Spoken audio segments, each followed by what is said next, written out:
The fire was still going when she woke up. Mara Solis lay on her back in the wreckage of Observation Ring 7, staring through a hole in the hull at stars she had memorized over 14 loops. The fire, a snarl of burning polymer from a blown conduit, crackled beside her, throwing orange light on the curved wall where someone had scratched. In the early days of the siege, the words, "We were here." She didn't know who had written it. The Keshvorath had killed everyone on this station except her, and she was only alive because she kept dying and waking up again. She had 22 minutes. Her suit's internal clock confirmed it, the digits glowing amber in the corner of her visor, 22. The countdown had already begun, triggered the moment she regained consciousness, because the loop always began the same way. The cascade weapon at the heart of the Keshvorath command vessel was charging. In 22 minutes, it would fire, and the resulting energy release would propagate through the stellar medium and ignite the sun. Their sun. The G-type yellow dwarf that humanity had named Solace when they'd first reached this system 40 years ago, because it had felt like one. Up, checked her oxygen, full, always full at the start, and looked at the data slate lying beside her. It had been beside her every time. She had stopped questioning why it was always there, always charged, always displaying the same single line of text in the handwriting of Commander Yale Okonkwo, who had been dead since Loop 2. You know what to do, she did, or she was getting there. She stood, stepped over a length of collapsed strut, and moved toward the emergency ladder that led from Ring 7 down into the station's surviving core. The Keshvorath were not on this level yet. They wouldn't be for another 4 minutes. She had learned their patrol rhythms the way you learn a piece of music, by hearing it fail first, then again, until your body knows the notes before your mind does. The Keshvorath were tall. That was the first thing anyone ever said about them. It was wrong in the way first impressions are always wrong, not false, just incomplete. They were tall the way a cathedral is tall, all vertical authority and vaulted intention, their bodies a pale iridescent gold that shifted in the light. They moved in groups of 3, always 3, and they communicated through a kind of resonant harmonic that Mara had come to think of as singing, except that the word singing implied something warm. What the Keshvorath did was not warm, it was precise. It was the sound of mathematics being performed out loud. They had come to this system 8 months ago. 8 months in real time. Longer in the strange accordion time of the loops. And they had come because of the signal. Everyone had come because of the signal eventually. The Keshvorath had simply been faster and better armed and entirely uninterested in sharing. Mara descended the ladder into the station's core and moved through corridors she knew by heart. Past the galley where Tomas Reyes had kept a small succulent in a magnetic pot, now floating in zero gravity with its pot split open, soil drifting in a slow brown cloud. Past the communications bay where, if she pressed her ear to the right panel, she had done this 3 times now, 12 and 15 and 16. She could hear a fragment of an old broadcast from Hearthside Colony, a children's program, girl singing a nonsense song about a bird that lived in the dark. The signal had been looping on the emergency band for weeks before the Keshvorath arrived. Nobody knew where it came from. Mara had started thinking of it as company.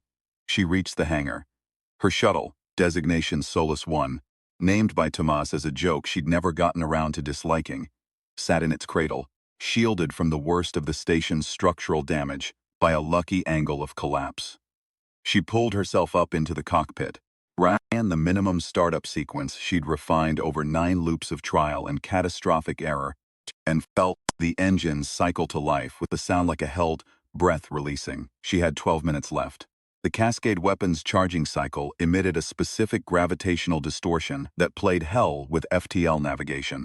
She'd figured that out in Loop 9, after trying to jump away from the system, and arriving 14 light seconds off target with her drive coils fused. Since then, she'd stopped trying to run. Running wasn't the answer. She'd known that for a while now, even if she hadn't yet known what the answer was. She pointed the shuttle toward the shattered moon. There are things you think about, in the spaces between dying. Mara had thought about Tomas most early on. He'd been her second in command for 3 years and her friend for longer, and she'd watched him die in Loop 1, when the Keshvorath first breached Observation Ring 3, and she'd been too busy running to stop it, and then too busy dying herself 11 minutes later to do anything with the guilt. The loops gave you time. Too much time, maybe. In loops 3 through 6, when she was still convinced this was something she could by being smarter or faster or more ruthless, she'd spent the early minutes of each loop trying to reach Ring 3 in time. She'd made it twice. She'd watched Tomas live twice. Both times she'd died before the loop ended and woken up alone in Ring 7, and Tomas had been dead again. And she'd had to make a decision about whether grief was something she could afford. She'd decided it wasn't, not in the way she'd been doing it. As a weight you carry forward, heavier each loop. You carried it differently or it killed you, not the Keshvorath. Loop 7 she'd stopped going for Ring 3. She'd started going for information instead. Loop 7 was also the loop where she'd first found the signal's actual source. She'd been moving through the station's sensor array, trying to build a picture of the Keshvorath vessel's external configuration, cataloging anything that might be useful, when she'd found the anomaly. Not the children's broadcast which she already knew about. Something else. Second signal, buried beneath the Keshvorath communications interference, operating on a frequency so far outside normal usage that the station's automated systems had been flagging it as sensor noise for months before the siege. She'd almost flagged it herself, but she'd been on Loop 7, and Loop 7 had given her time she hadn't had before, and she'd pulled up the raw sensor log and looked at it properly. The signal was coming from the shattered moon, broadcasting outward, broadcasting inward. A tight beam transmission aimed at the galactic core, steady and continuous, carrier frequency that her sensor array couldn't match to any known human or alien technology. Old, impossibly old, in the way that some things carry their age in their structure, the way rocks carry theirs in their strata. You looked at it and you knew. She'd gone to the shattered moon for the first time in Loop 8, and found nothing in the time she had. Died on the surface with 9 minutes left, asphyxiated when a pocket of subsurface gas vented through a fissure and compromised her suit's intake filter. Not the most dignified death she'd had in the loops, but far from the worst. Loop 9 she got further, found the structures. 10 she found the door. Loop 11 she found the library. The Veth had died a long time before humanity reached for the stars. How long was a question Mara had been trying to answer since Loop 11 when she'd first managed to land on the shattered moon. Karev, on the old survey charts, a name that apparently meant the split one in some dead colonial dialect, and found the ruins. Before Loop 11, she'd been doing the sensible thing, the military thing. Trying to disable the Cascade weapon directly. Trying to rescue survivors. Trying to call for reinforcements that never came because the Keshvorath had blanketed the system in communications interference. She'd died 17 ways. She'd been shot, asphyxiated, crushed by decompression, and once, memorably, ejected from an airlock while still in the middle of arguing with a Keshvorath patrol that she felt certain could not understand her, and later turned out to be right about that. The ruins on Karev had stopped her cold. They were old. Old in a way that registered in the body before the mind, a kind of weight to the architecture. A settled permanence that made everything human-built feel provisional by comparison. The Veth had constructed in basalt, and something that Mara's suit scanner called crystalline silicate composite, and that looked, in the right light, frozen smoke. Their structures survived because they had been built to last 10,000 years and had lasted, by her best estimate from isotope dating, closer to 40,000. They had also left everything behind, not artifacts. Not weapons or trade goods or the practical detritus of a civilization. The Veth had left journals. The walls of every structure were covered in them.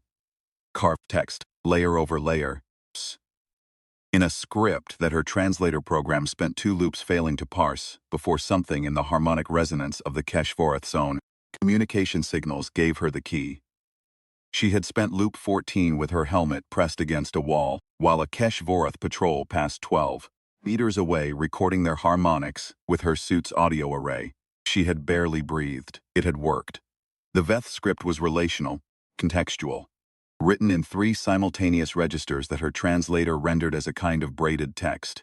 The literal, the emotional, The historical. Reading it was like listening to three people speak at once, and finding that they were all saying the same thing from different angles. What they were saying from every angle was, "We found it and we were afraid and we went anyway, the eye of the deep." That was what the Veth called it. An anomaly at the galactic core. Not a black hole, not a pulsar, not anything that fit neatly into the physics Mara had learned, that emitted a signal older than the oldest stars in this galaxy. Older, the Veth journals insisted, than this universe itself. Their instruments had detected it by accident during a survey mission 200,000 years before they built the first of these ruins. They had spent 40,000 years trying to reach it. They had never made it. Something had stopped them. The journals didn't say what, or if they did, Mara hadn't found that section yet. But they had left instructions. What struck her, reading the first few sections of the library in loop 11, with 8 minutes left on her timer, was not the scale of it. The 40,000 years of accumulated knowledge, covering every surface of every room, in a structure that went 6 levels, underground, each level cooler and darker, and more densely inscribed than the last. What struck her was the tone. The Veth were not afraid, in the journals. Or rather, they had been afraid, and they had written about the fear with the same careful 3-register precision they brought to everything else. We cataloged our fear emotional. It was large and specific, and we named it historical. Predecessors were afraid of similar things. And they went anyway, and now we go anyway, and whoever comes after us will be afraid of similar things. And they will go anyway too. The fear was not the obstacle. The fear was the evidence that the thing was real enough to be afraid of. She had read that passage 6 times across 3 loops. She thought about Tomas, how he used to say that the most dangerous soldiers were never the ones who weren't afraid. The dangerous ones were the ones who'd made their peace with fear and kept moving. She thought he'd have liked the Veth. Loop 17 was when she found the refugee section. She had been working her way through the library's lower levels systematically, taking the approach she'd use for any unknown structure. Map the perimeter, then spiral inward. The upper levels dealt with science, physics, astronomy, the mathematics of stellar evolution, theories of signal propagation through gravitational fields. The lower levels were different, personal, more compressed. The handwriting, if you could call it that, the incised characters were more chiseled than written. The term felt right, was smaller, and the layers were denser, as if space had been running out, and whoever was doing the carving hadn't wanted to stop. Level 3 housed the accounts of the Veth expedition that had come to this system, 12 of them, by the names recorded in the introduction. They had arrived in what the journals described as an emergency configuration. 3 vessels, 2 badly damaged, 1 partially functional. Following an event they called the Severance, which Mara's translator rendered with a cluster of emotional register words that resolved, on her 3rd reading, to something like, the loss of everything we knew, and the beginning of everything we became. They had not meant to come to this system.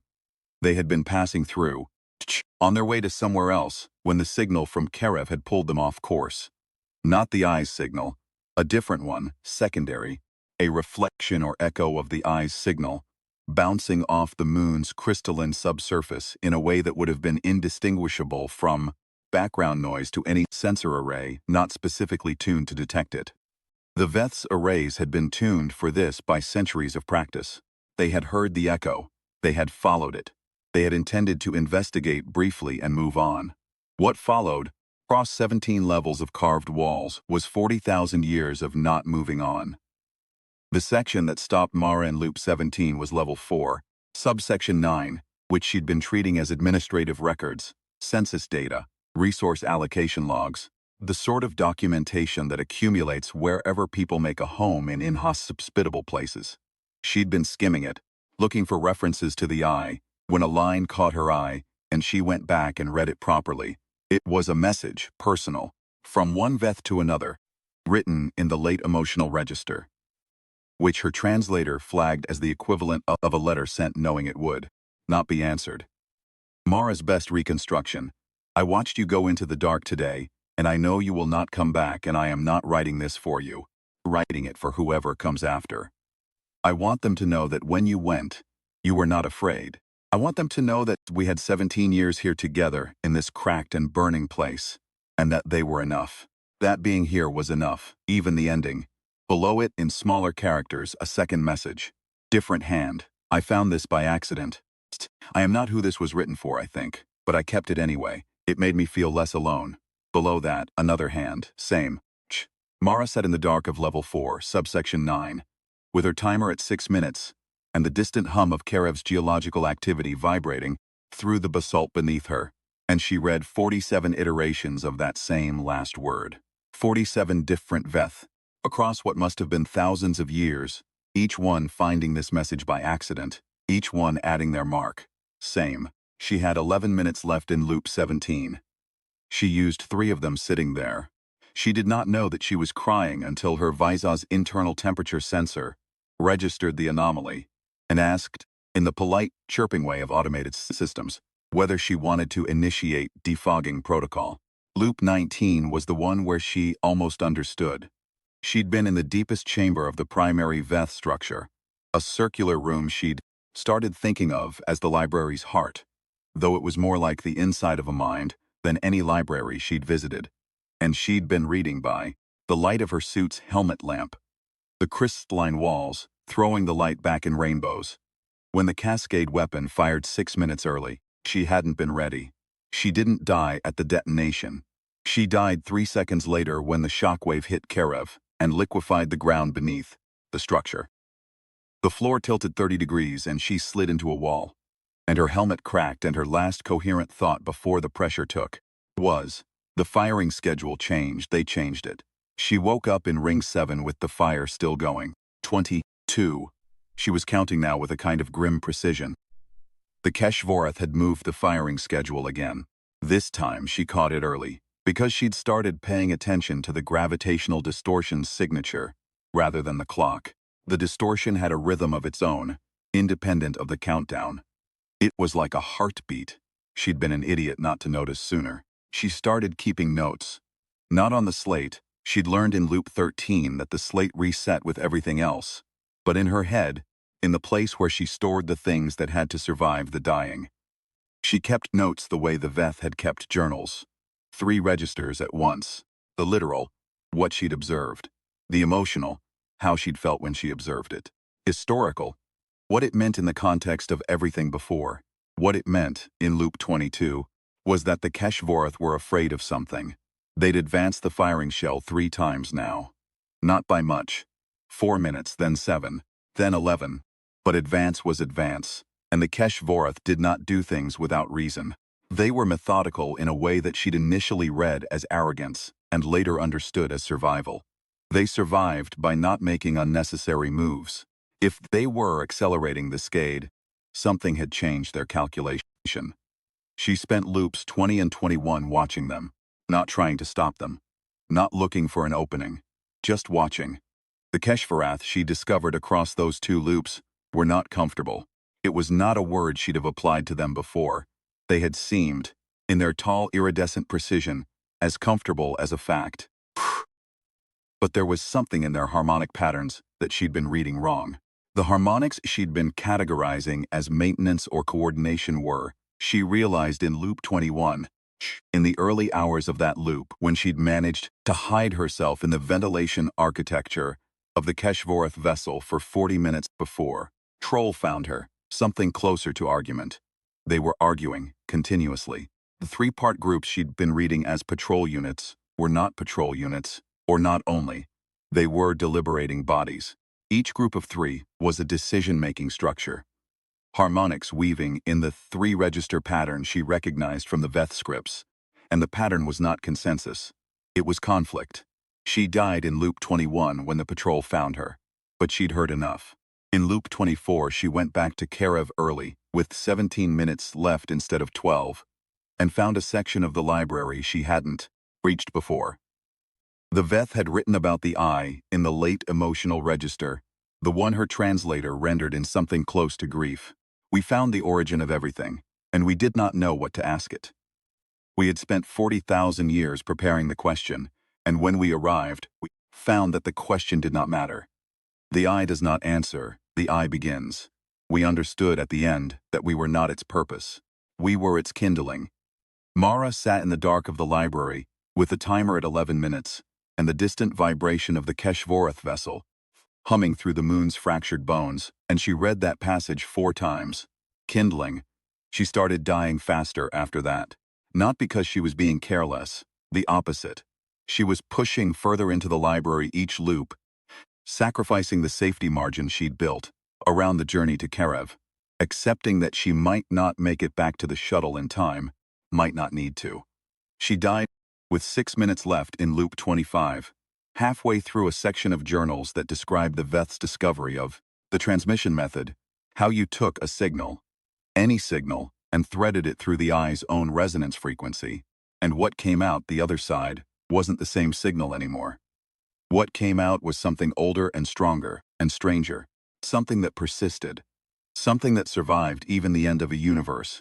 The physics, as best she could reconstruct them from the Veth's notation system, involved a concept her translator rendered as co-entanglement, not quantum, entanglement as she understood it, but a structural resonance between the transmitted signal and the eye's own base frequency, such that the signal became, in some meaningful physical sense, the eye. A copy that could not be distinguished from the original, because it had become, at transmission, a part of the original. It would propagate outward from the eye in every direction, through every medium. It would not stop. It would not decay. It would be the frequency against which every other frequency in the next universe would calibrate itself. It would be the first sound of the next universe. And if you chose carefully what that sound was, if the signal was something specific, something carrying information, something carrying the echo of everything that had ever been thought or felt in this universe, then the next universe would not start entirely from silence. In loop 26, she made it to the innermost section.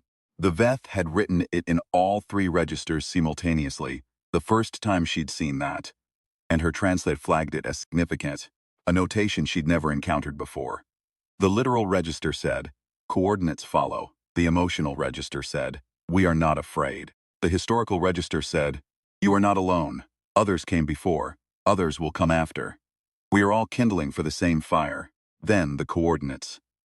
She memorized them in the 40 seconds she had before the ground started to shake. She died in loop 26 with 4 minutes and 11 seconds left on the clock, crushed between Karev's fragmenting surface and a section of collapsed Veth masonry that she should have seen coming and didn't. Because she was still staring at the last line of the innermost journal, which the translator had taken longer than usual to render, and which read, when it finally came through, "The ones who built the weapon did not understand what they were building." She woke up in Ring 7. She lay there for a moment, just a moment, looking at the fire. It was strange how the fire comforted her. It shouldn't have, given everything. There it was, the same fire every time, casting the same shadows on the same wall, and she had never once been cold in this room, and she thought that was probably a coincidence, and also probably not. She thought about what the Veth had written about the eye, about kindling. She thought about the Keshvorath, their pale gold bodies and their mathematical songs, their ship that hung in the system's shadow like a held fist, charging a weapon that they, she understood now, had understood since loop 26, were afraid of. They were not afraid of humanity. They were afraid of what humanity might find at the end of the signal.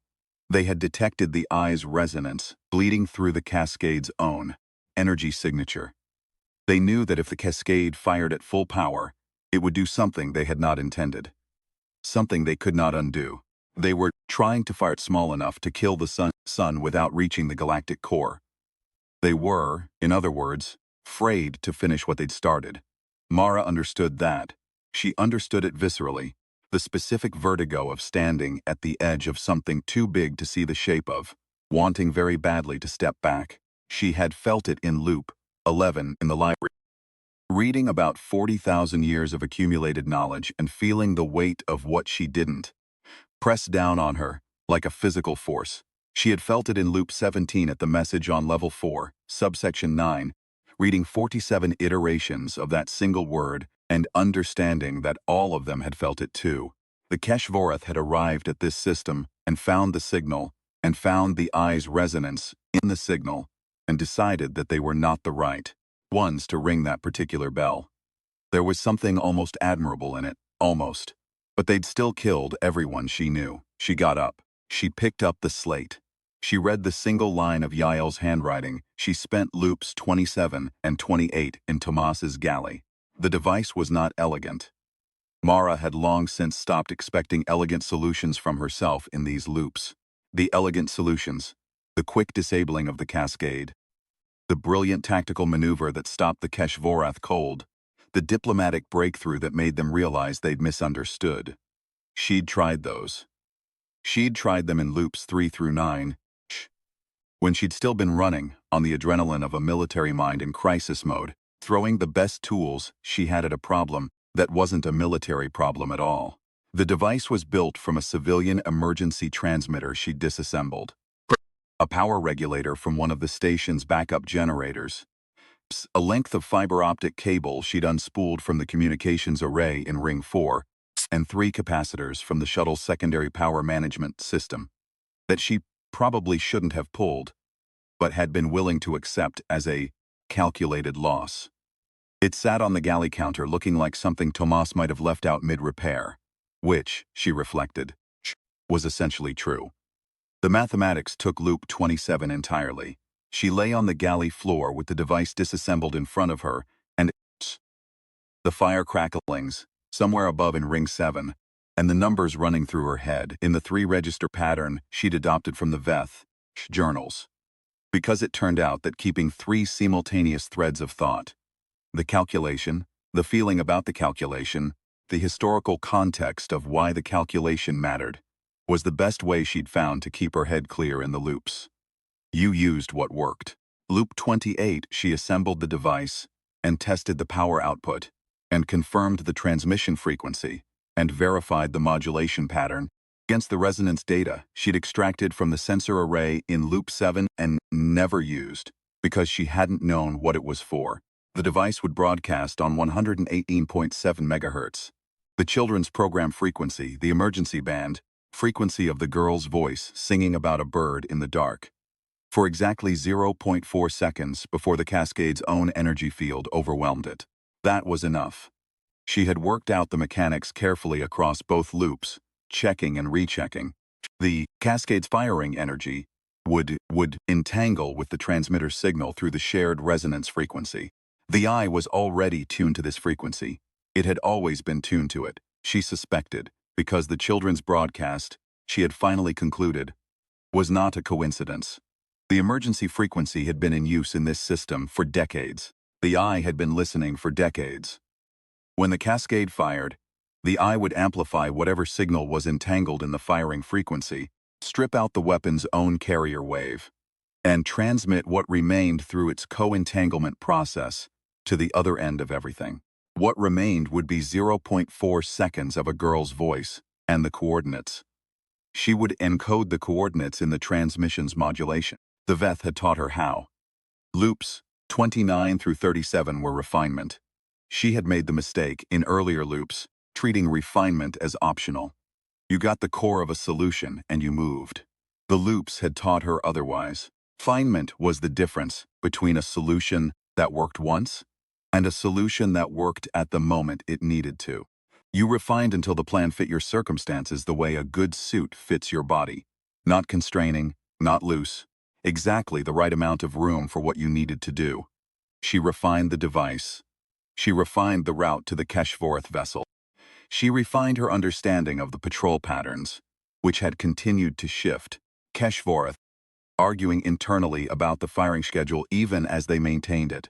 She refined her entry point, discovering in Loop 31 that a secondary docking port she'd dismissed as too exposed was actually unguarded during the specific 43-second window when the primary patrol group's harmonics spiked in what she now recognized as disagreement about trajectory calculation. She refined her breathing. That sounds like a small thing. It was not a small thing. She refined her grief, which is to say, she let it find its proper shape. She had been holding it at a managed distance for 20 loops, treating it as a distraction to be minimized. In Loop 33, in the library on Karev, Reading level 4 subsection 9 for the 11th time, she stopped trying to minimize it and let it come through. She thought about Tomas and the succulent, and the joke she'd never gotten around to, disliking. She thought about Yael Okonkwo writing that one line on the data slate, "You know what to do," and what that meant, what it said about who Yael had been, and what she'd believed about Mara, and how much Mara would have liked to be able to tell her she was right. She thought about the 47 Beth, who had found the message in level 4 subsection 9 and added their word. She thought about the girl's voice, and the bird that lived in the dark and sang, so that the dark would know it wasn't alone. She let herself feel the size of it. The actual size, not the emergency compressed version, not the managed distance version, but the real size, which was. Everyone she knew was dead, and she had died 33 times, and the universe was 22 minutes from ending. And she was one person with a patchwork transmitter, and coordinates memorized from a dead civilization's innermost room, and this was going to have to be enough. She sat with that for a while. Then she got up and went back to work. The last loop began the same as all the others. Fire, stars, slate, 22 minutes. She did not go to the hangar immediately. She had 8 seconds to spare, and she used them to walk to the observation port and look out at the system. Solace Station orbiting Solace 4, the gas giant's rings catching the sun's light in pale amber bands, and beyond it the darkness where the Keshvorath vessel sat invisible except for the gravitational distortion. The pulse she now read like a familiar heartbeat. She looked at all of it, and she let herself feel it. The bigness, cold, the fire of the sun that was going to die in 22 minutes. And the fact that she had been the only human being in this system for longer than she could accurately calculate, and that she had been afraid for most of that time, and was not right now afraid. She was something else. She didn't have a good word for it. The closest she could get was ready.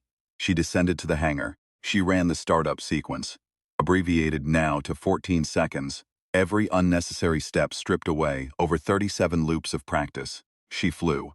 The first deviation from her established routes. She stopped at the communications array in Ring 4. She had never bothered with, because it was dead. And she had assumed it would stay dead. In Loop 18 she discovered that the array was dead because a relay coupling had been physically disconnected. Not destroyed. Disconnected. Suggested someone had done it deliberately, which was a mystery she hadn't had time to pursue until now. The coupling took 40 seconds to reconnect. The array lit up. The children's broadcast came through immediately, filling the cockpit with the sound of a girl singing a nonsense song about a bird that lived in the dark. Her had heard the fragment 3 times before, always with her ear against a wall, always muffled and partial. Here it was clear. Here it was the whole song. A bird that lived in the dark and sang, so that the dark would know it wasn't alone. The song was 4 minutes long. She listened for 47 seconds, which was all the time she had. She noted the frequency on which it broadcast, 118.7 megahertz, a civilian emergency band. A frequency so low-tech it predated humanity's first interstellar ventures by 100 years. She noted that it was broadcasting from inside the system, not from any colony ship, not from any station she'd been able to identify. She noted that it had been broadcasting for the entire time she'd been in the loop, possibly longer.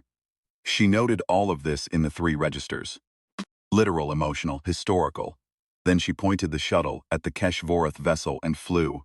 She knew their patrol corridors. She knew the timing of their internal harmonics.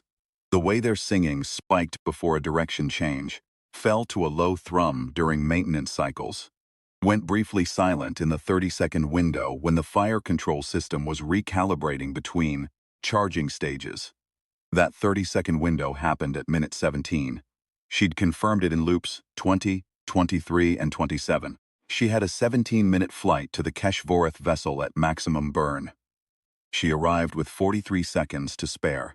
The docking port she'd identified in loop 23 was still unguarded. It served the Keshvorath equivalent of a maintenance bay, a function apparently too mundane to require sentries. She slid the shuttle into the berth, with a precision that she had earned the hard way, across 19 loops of crashing and scraping, and once driving the shuttle's nose entirely through a hull section, which had been a deeply informative failure. The magnetic seals caught. She pulled herself through the airlock and into the corridor beyond. The Keshvareth vessel was vast and dim and smelled, through her suit's air filters, like ozone and something organic she couldn't name. The walls curved in a way that suggested organic architecture, not grown, exactly, but designed to imitate something that grew. The lighting was low and golden, the same shade as their bodies. She moved through it like a fish in deep water, feeling the wrongness of the scale. The ceiling 4 meters above her, the doorways 2 meters wide and shaped in gentle arches that would fit 3 of her side by side. She was not afraid. She had 14 minutes. The fire control chamber was in the vessel's aft section, behind 2 patrol corridors and a section of hull that vibrated with the cascade's charging resonance. She could feel it in her bones. Low sustained pressure like standing too close to a speaker. She passed the first patrol in the window she'd mapped, when they were at the far end of their circuit. She flattened against a wall for the second, which had shifted its pattern slightly from loop 35, and nearly caught her before it turned back. She noted the shift, filed it in the historical register, moved on. She reached the fire control chamber at minute 7. The chamber was circular, as all Keshvareth functional spaces seemed to be, dominated by a central column of what looked like light. Not a column of light in a mechanical sense, a true column, light that had been given structure and density and turned into an instrument. The Cascade weapon's firing mechanism. Around it, in a ring stood 6 Keshvareth technicians engaged in the continuous harmonic maintenance that kept the charge stable. They did not see her immediately. She had perhaps 4 seconds. She had not come to destroy the weapon. She had tried that, loops 15, 18, 31, and learned 3 things. The weapon was not destroyable in the time she had. Keshvareth's response to destruction attempts was immediate and overwhelming. And most importantly, it didn't matter. The weapon was going to fire. The Veth had known it. Whatever the signal emanating from this weapon was, whatever resonance it carried, it was going to reach the eye. The question was not whether it fired. The question was what frequency it carried when it did. She had the coordinates. She had the transmission method from the innermost Veth journal. She had one shot. She reached into her suit's external equipment pouch and withdrew the device. It sat in her palm, looking like what it was. Something made by a human being in a ship's kitchen, in 22-minute increments, under the worst possible circumstances. Ugly, functional, hers. She pressed the device's power switch. The indicator light came on amber. She felt the capacitors warming through her glove. A Keshvareth technician turned and saw her. Its harmonics spiked. Not in alarm, she'd heard alarm in their harmonics. Knew the precise register of it from 11 encounters that had all ended in her death. This was different. This was the register she'd heard in the deliberating groups, the one she'd eventually labeled with the Veth word 4. Something we had not predicted. The technician stared at her. She pressed the transmit key. The sound that came from the device was a girl's voice, singing a nonsense song about a bird that lived in the dark and sang, so that the dark would know it wasn't alone. The cascade column of light went white, not exploded, not overloaded. It went white the way a held breath goes quiet, a completing, not a breaking.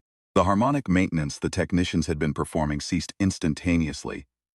Every Keshvareth in the chamber, falling silent, their resonance dropping to nothing, and, in the silence, the column of white light expanded until it filled the chamber and filled Mara's visor and filled everything. She felt the co-entanglement process as a physical sensation. She had not expected that. The Veth journals had described it in the emotional register as the feeling of becoming briefly infinite and then becoming yourself again. She had read that and understood it as metaphor. It was not metaphor. For a fraction of a second that lasted longer than she could measure, she felt the eye. It was not watching. It was not waiting. The Veth had been right about that. It was not a god or a judge or a witness. It was something closer to a seed. Patient in the way that seeds are patient. In the way that things designed to survive the destruction of everything around them are patient. Because patience isn't the absence of urgency. Patience is urgency that has learned to wait for the right moment. The right moment was now. The cascade fired. E.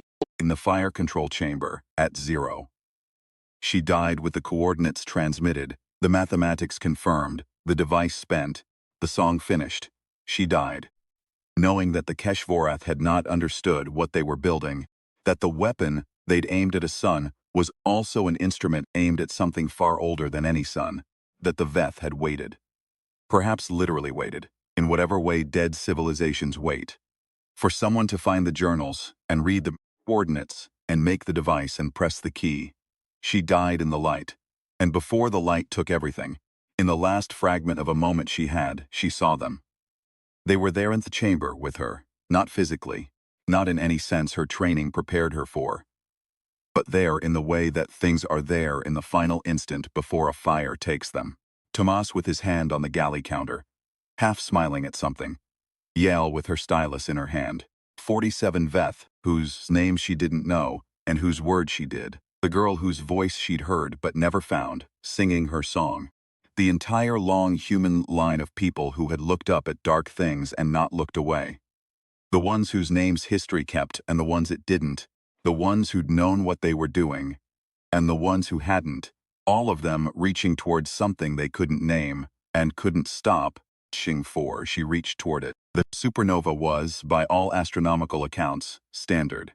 The star-designated Solace flared to red giant, collapsed, and released a quantity of energy commensurate with a G-type stellar death in a system of this mass and composition. The shockwave propagated outward at the expected velocity. The Keshvorath vessel, its cascade weapon spent, translated out of the system 11 seconds before the wavefront reached them. Whether in time to escape or not, the records don't say, because there are no records from that direction. What was not standard, what the subsequent survey teams noted in their reports, with the careful, measured language of scientists trying not to admit they were astonished, was the signal. At the moment of detonation, a transmission had propagated from the Solace system toward the galactic core, on a frequency older than any human-built communications equipment, carrying data structured in a format that took 6 years to partially decode, and that appeared to be coordinates. Coordinates for something. Coordinates received, the signal analysis suggested, because something at the other end had been listening. The survey teams found the Veth ruins on what remained of Karev.